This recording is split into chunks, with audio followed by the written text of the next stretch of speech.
Hello, in this video I'm going to go over how to transfer files to and from a VM on Integration Studio when you're connected to it via the browser session.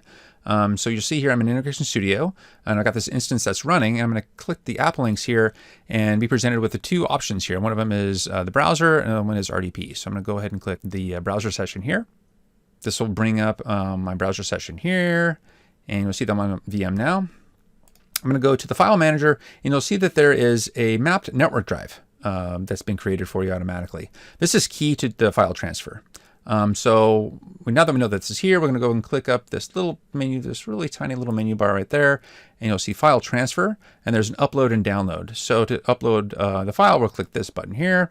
And now we're presented with my local dialog box for my local machine. So I'm going to go ahead and pick the teamwork package file and click open.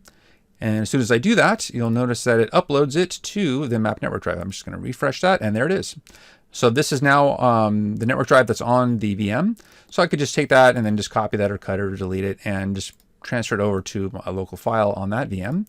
So now I'm putting in my water demo. But now let's say I want to take a file and transfer that from the VM onto my local machine. So let's, as an example, I'm just going to go to some files here.